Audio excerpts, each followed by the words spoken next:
got 2 minutes. Okay. We can get going if you want to. Do you think anybody else is going to join us? I'm ready. No, just John and Brian, but they'll be here. Yeah, all right. You ready, Donna? Yes. Okay. I would like to call the Gurnee Village Board public hearing on fiscal year 2020-2021 to order. Roll call, please. Hood. Here. Thorstensen. Here. Ross. Here. Garner. Here. O'Brien. Present. Thomas. Present. All present. All right, we got a quorum. We're ready to go. Who's in charge? Yeah, Brian is going to walk us through the final changes of the budget here tonight. Not too many changes, very consistent with what we went over at our budget workshop. So he's going to run you through that, a copy. You got a memo at your place, or that was included in your packet with their changes, as well as update number 1 on the coronavirus financial impact here that we're implementing our contingency plan. So I'll let Brian run through the budget here first. All right, thank you, Pat. You should have update number 1, as Pat mentioned, in the handouts. I won't go over it in detail because it's not the subject of tonight's public hearing, but just to say that this is the first kind of correspondence with the fiscal contingency plan, and it lays out some responses to come for a formal budget amendment. What we'll be reviewing tonight is largely what we looked at on the 2nd. It doesn't have any responses to the COVID-19 crisis in it. So I will present it along those lines with what we talked about on March 2nd, and just highlight where there may be some changes based on responses to the COVID-19. Timeline, first of all, we started with the 2 multi-year plans, the financial forecast and the capital plan on December 16th. That led us to budget workshop number 1 on March 2nd. And then it brings us to tonight, the public hearing and approval on the regular agenda. And then the fiscal year starts May 1st. Looking at changes since the March 2nd workshop, we added in the projected cannabis revenue. That's based on an IML projection. That was about $25,000. On the general fund side, expenses went up about $106,000.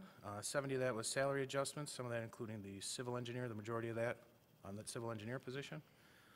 We got some final MICA numbers, so property liability work comp insurance saved us $84,000. We added some funds for non-government organizations, some sharing there that we talked about at the March 2nd meeting, and some additional ethylene oxide testing. Flood mitigation study for $15,000. Added $5,000 to the labor attorney in the communications center. And then foreign fire, this is something that I had mistakenly left out of the March 2nd one. Typically we budget the anticipated revenue for foreign fire, and then that amount on the expense side. I omitted the expense side, so I just added that back in. Again, these funds are controlled by a separate board, foreign fire board, that is within the fire department. So, on the water and sewer side, total expense here down $15,650. Salary adjustments accounted for $4,150 of that. That salary adjustment is related to the village engineer position. It was just a software glitch that omitted a step increase. And then MICA here saved us $19,800. Made some final adjustment to the 911 fund, pending the JETSB changes, final changes that group had. And then the motor fuel tax fund. On the revenue side, we had talked about the transportation renewal fund, that new revenue that could net us an extra $500,000. We took about half of that, and then obviously there we have, and you'll see in update number 1, we're going to use some of that money to offset or relieve some of the capital fund from this year. So adjusted that revenue. Some of the factors, again, here, these look a little different in hindsight, I guess, but we did have a surplus transfer built into the general fund, or do have a surplus transfer built into the general fund for the proposed budget. That may change. Obviously, fire station number 3 has impacts throughout, primarily in the capital fund. Finishing up the Nose Road Tower, the CLC Jawa rate drop, the first of 2 years here. That allows us to ramp up capital on the water and sewer side, pay-as-you-go capital. We had a plan for some golf course capital.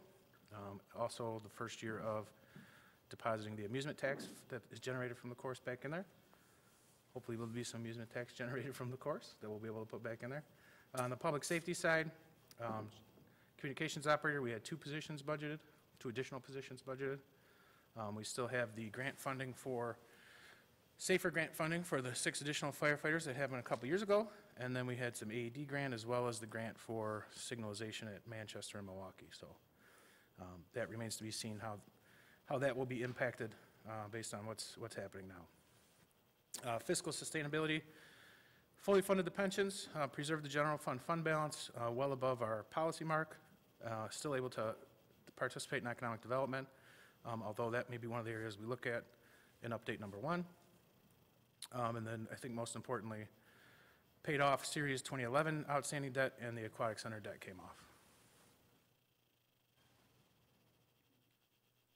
Looking at outcomes, 20th year no property tax. As I stated earlier, we continue to do economic development participation. Very important pay-as-you-go capital program. We're not going into debt with the exception of Fire Station 3. Alignment with the strategic plan. Strategic personnel changes here, so where we have supported by contracts or private sector can't do it cheaper. Preserve general fund balance, and obviously no more GO debt. Getting into the numbers now. Total revenues, this is across all funds, 81.6 million, almost 81.7, and expenditures 77.1. Total surplus of just over 4.5 million. Just point out a few of the funds here. General fund revenues 43.3 million. Proposed expenditures 43.2 gives us a surplus, budgeted surplus of just over 105,000. Motor fuel tax fund there, you see the proposed budget has that balance building up to just over $1 million. You'll see in update number 1 that may change very shortly. Impact fee fund, just pointing out we're continuing to use fund balance here to offset stormwater management program. Capital improvement fund, using prior year surpluses and the proceeds from the sale of cell tower. So using previous fund balance. On the water and sewer side here, total usage of fund balance about 2.2 million. Again, this is the final year where we look at a drawdown in that to support the capital plan as we now get into those JAWA rate decreases.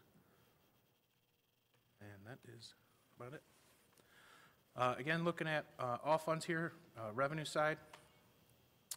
Again, revenues across all funds, including interfund transfers total about 81.6 million. That's a decrease of $1.5 million, or about 1.8%. Majority of that's due to the payoff of the bonds and the Knowles Tower. Largest category of revenues, of revenue sources is major revenues. That's the majority of the sales taxes, food and beverage taxes, things like that. Followed by investments and contributions, which includes the financing of Fire Station 3. That's followed by charges for service. And then other sources is where we get the interfund transfers, and then intergovernmental fines and forfeitures, taxes, and license and permits after that. Expenditure side across all funds, including interfund transfers here, 77.1 million. It's down about 2 million, or about 2.6%. Again, here we see the debt service. If you look at the second from the bottom line on the chart there, you see debt service is down almost $4 million. That's paying off the debt, and the budget amendment that we adopted to facilitate paying off the debt early. No surprise here on where the money goes. The service organization, salary and benefits is about 54.3%, followed by capital, contractual services, and then other financing uses is the interfund side on the expenditures. Personnel, total FTEs, 236.02. Changes include the addition of system administrator and IT, or IS, 2 comms operators, and a part-time records clerk in the police department. And we also had just a position classification change from engineering tech to civil engineer. Debt position of the village, you can see the spike in fiscal year 20 there. That was the payoff of the Series 2011. In fiscal year 21, we had budgeted the IEPA loan, the first year of that, as well as the final year of SSA number 2. And then the fire station comes on in fiscal year 2022. Looking at where we'll end from a fund balance standpoint, just a couple things to point out here. At April 30, 2021, general fund should be just over 27 million, or about 63% of next year's expenditures. Capital improvement fund at about 1.4. Water and sewer fund at about 2.5, and that's about 30% of operating expenditures there. This chart shows the general fund balance since 2011. Obviously, 2011 is on the far left. The green line represents our policy, so as you can see, it's well above the policy. Just point out in the last few years here, you see it level off a little bit. We've been pretty aggressive about using surpluses not only for capital, but paying down debt. So you see that level off. Obviously, if that gets too high, you have other considerations that come into play there. But that has flattened a little bit in recent years. Still well above the 35% policy line, which is the green line there. Capital program, not many changes yet anyway on this. Total all funds, 15.97 million. Most of that's in the capital improvement fund, so that's everything non-water and sewer related. Water and sewer capital fund, that's 11.4 million, includes Fire Station 3. Water and sewer capital is about 3.3 million. Fleet services fund, which is new this year, which accounts for the replacement of vehicles, just over 1 million. And then the golf course had some capital budgeted for the first time in a while here at 235,000. On this chart, you'll see there's no budget expenditures in the motor fuel tax fund.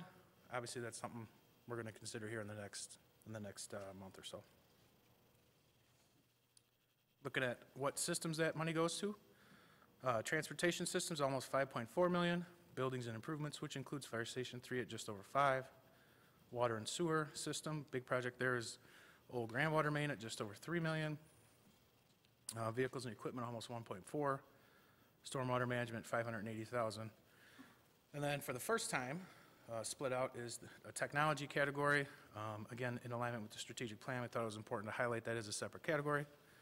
Just over 521,000 in expenditures next year.